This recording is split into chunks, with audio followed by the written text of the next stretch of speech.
Well, good morning. Today is day 165 in our journey through the Word, and let me begin by saying happy anniversary to my sweet wife, who is very supportive and encouraging to me as I continue through this journey. Really introduced me to this chronological Bible study, and for that I'm so thankful. Today is our 31st wedding anniversary, and just a happy anniversary to my dear sweet wife Paige. I love you very much, and God has truly blessed me through the years with you, and I just pray God's blessings on your life, and I'm very thankful to Him for His gift of you to me. Today, we're in the wilderness again. We've got the people of the armies of Israel, the armies of Judah, and the armies of Edom wandering through the wilderness. And I had to think again as I was visiting with a friend this last week. He shared these words, and I read them out of a book called The Land Between, and I'd encourage you to read that book. A very good book about those times in our life when we're wandering in the wilderness. But he referenced a thought process that was in the book, and he's not read the book, which I thought was interesting, but I'm going to get that to him for him to read. But he said, we're either standing on the edge of the wilderness, we're in the middle of the wilderness, or we're coming out of the wilderness. But at some point in our lives, we're at one of those 3 points, and we find the people of Israel and Judah and wandering through the wilderness yet again.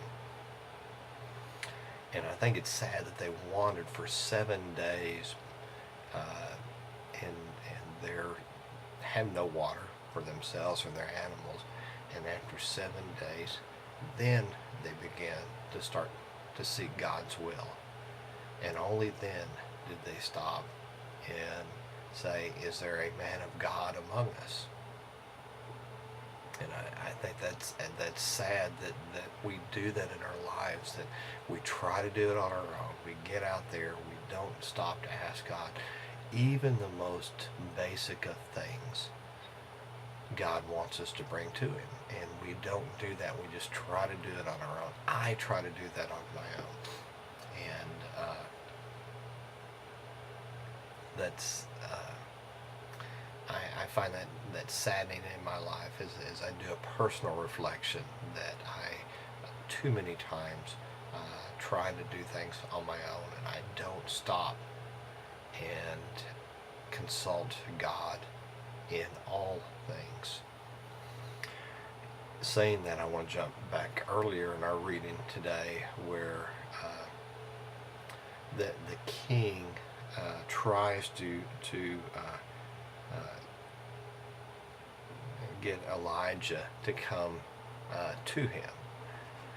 And so he sends a commander and the 50 of the commander's men to go get Elijah.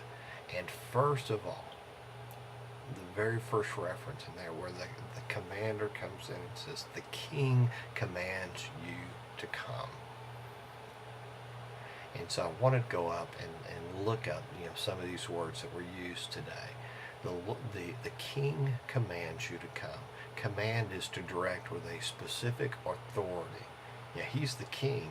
Yeah, and this is just Elijah. We know he's most definitely a prophet and a messenger from God. But the king is demanding or commanding him to come out of his position of authority. He's demanding to have or exercise authority or control over another. He is the king. So I'm the king. I command you, Elijah, to come. And there was consequences for that, and him coming in, or sending a messenger with a message of pride. I command you to come. And then Elijah's response was, "If I am a man of God, let the fire come down from heaven and destroy you and your 50 men." Then fire fell from heaven and killed them all. The king didn't learn. We don't learn. Even in those times where God has to discipline, we don't always learn as quickly as we should. He again sends another commander, 50 more men, and this time he says, "The king demands of you to come."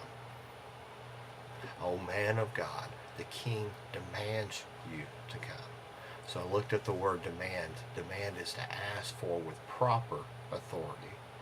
Claims as a right. To ask for with urgency, or to call for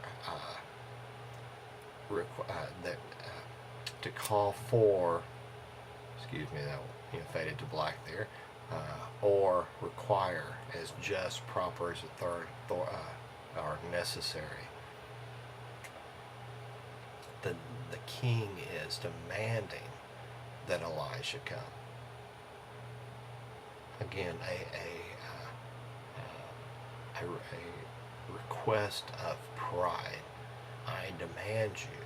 He's demanding the man of God. And again, we see the same response. If I am a man of God, let fire come down from heaven and destroy you and your 50 men. And again, the fire of God fell from heaven. So I'm not quite sure what the king said to the commander and the 50 men, the third commander and the 50 men, but the commander learned.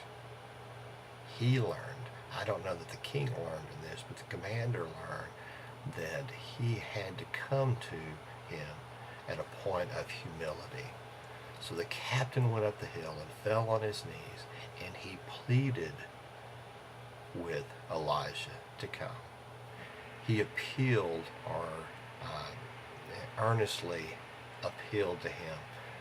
He pleaded, he urged, he uses arguments of persuasion, as with a person for or against something, to afford an argument or appeal. He appealed to Elijah to come. And then this time God told him, Elijah, go with him. Do not be afraid. And I want to just conclude with those words from God. Do not be afraid. Every time God calls us to go, every time we see in these times where God tells them to go, God tells them, don't be afraid. God's message to us is don't be afraid. Because when God sends us, when God directs us, God is in that. And we shall not fear what man shall do to us. So our words in today's lesson is we must approach God with a humble heart.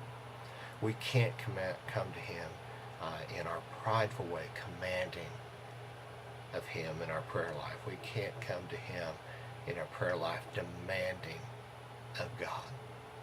We're in no position to do that. We are His creation. He is the Creator. He is our God, our one true God. We must, as the third commander did, humble ourselves before Him, fall on our knees, and make our request known to Him. We must plead with Him.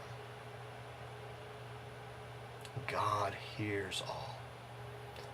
And when He responds, His answer will always be, do not be afraid, for I am with you always. Always. Just words of hope and encouragement to us today, whether we're at the beginning, standing on the edge of that wilderness, we're in the middle of that wilderness, or we're coming out of it. God says, do not be afraid, for I'm with you always. God will provide what we need in those times. hope you have a great day. Again, happy anniversary to my dear sweet wife. I look forward to seeing you again tomorrow as we continue our journey through the Word.